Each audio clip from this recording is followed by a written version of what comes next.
Welcome to the Glenn Beck program. Last night, my wife and I sat on our couch in our living room and I watched the show with her. And she saw the, the Black Panther that, said want to kill crackers and cracker babies. She gasped. She had seen it before. But it's such a visceral soundbite. It is so amazing to see that. I'm going to ban that selectively on this program, and I'll explain why tonight. And it really, maybe it doesn't need much more explanation than this. This is what I told you 6 months ago. I told you that when their backs are up against the wall and the president and progressives were out of options, they would have one play left. This is what I told you 6 months ago. Whether it passes or not is going to be irrelevant, quite frankly, to these people.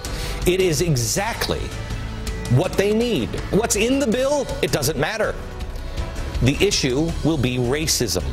The progressives must reactivate their far-left base. They must smear their detractors. They will call me and Fox News and anyone else. If you believe that we are a nation of laws and not of men, you're going to be called nasty names. And they're not going to listen to any of the facts that you have to say. Okay, so since I knew that back in January, we're not going to fall into their trap, but we do have to have a reasonable conversation. And if we can't have that reasonable conversation, well, then to hell with the republic. But I'm going down swinging. But we're doing it intelligently. I'm done playing that tape because I'm not going to give them what they want. But it is critical that you understand how people like the Black Panthers are not just an isolated group, and how they arrived at the conclusion that it's reasonable to kill white babies. It's called Liberation Theology, and when you couple it with progressivism, it can be deadly. Tonight, we are not going on a passionate quest. We're going to go on an intellectual and spiritual quest, if that's still allowed in America. This cannot be visceral. We can't lump everyone together. If that's what you like to do, you should turn the show off. If you are willing to listen and listen in context and try to figure out what the heck is happening in our country, then join me.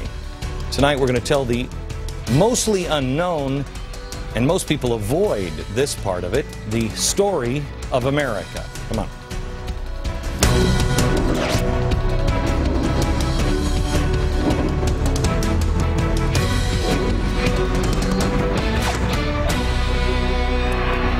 You know what? I have faith in America. I have faith in Americans. I have never treated you as an audience member as a moron. I haven't.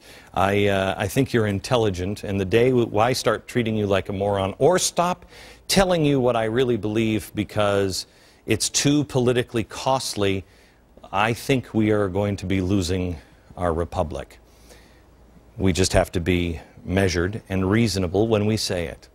I've taken a lot of hits from people like Reverend Jim Wallace on social justice. I spoke my mind on social justice because I needed you to know that there was a poison in many of our churches. This poison, I explained, is social justice the way Jim Wallace or Jeremiah Wright understands it. It isn't in the gospel. Redistribution of wealth is not in the gospel. Jesus never said, take from the rich. He never said, take from the rich and give it to the government and then have the government distribute it. He didn't. In the story of the Good Samaritan, how did that happen? What was that parable all about? Were you supposed to get from that? Oh, you know what should have happened? The Samaritan should have looked at the guy in the ditch and just said, you know what, call your local representative in Congress and he's going to be by to help. Man, I wish this government would just build safer roads. No. No, the Samaritan chose to take it on himself. He took on the bills himself. The government never told him to do it.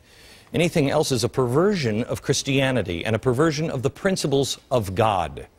You don't need to be a Christian to believe this. We're talking about what our founders called nature's God and nature's law. You need to understand this because a perversion of God is extraordinarily dangerous. Tonight, I'm going to do what no one in television is dumb enough to do.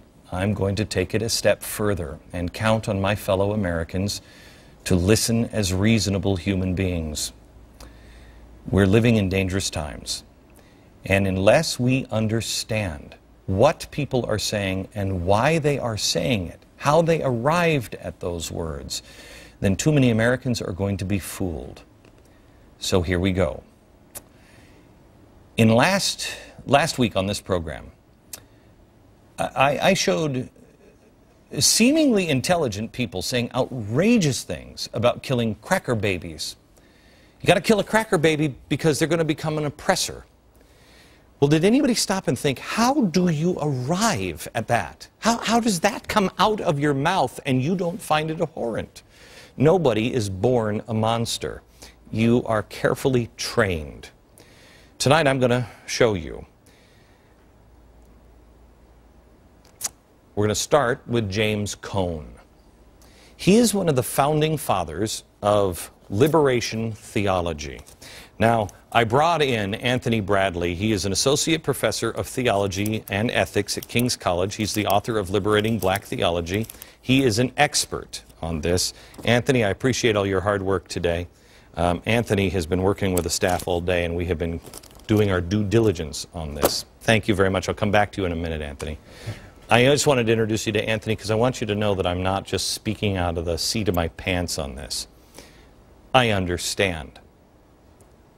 I understand the gravity of what we're going to talk about. Black liberation theology started in the 1960s. It's actually just liberation theology. Started in Latin America. It is a brand of Christianity based on the liberation of the oppressed from unjust economic, political, or social conditions. Got it? Liberation theology.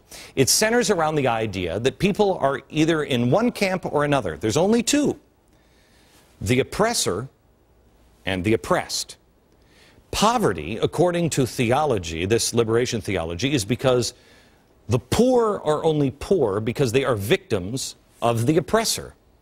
James Cone is credited with starting liberation theology, and the same liberation theology that is behind Reverend Wright's church. Any group that has institutional power, they are violent. Therefore, the mainline denominations in this country have been violent against black people. The crucifixion of Jesus was a first-century lynching. America has a tradition of lynching, in which America lynched more than 5,000 black people in this land. The Christian church said very little about it. It was very violent lynching. So if we understand the cross correctly, we will see it as Jesus being a victim of lynching, a victim of violence. So at the heart of the Christian faith is God taking upon God's self the suffering of the victim. When you see a lynched black body, that's who God is. There's a lot there. This is kind of complex because Jesus did identify with the victims, but Jesus was not a victim. He was a conqueror. The death of Jesus Christ is a moment of victory, as is the resurrection. See, this is the main difference here. Victims as opposed to messiahs, conquerors. Victims or conquerors. Jesus conquered death. He wasn't victimized. He chose to give his life. He did have a choice. If he was a victim, and this theology was true, then Jesus would have come back from the dead and made the Jews pay for what they did. That's an abomination. This is straight now from Cone. Quote, Black theology refuses to accept a God who is not identified totally with the goals of the black community. If God is not for us and against white people, then he is a murderer, and we had better kill him.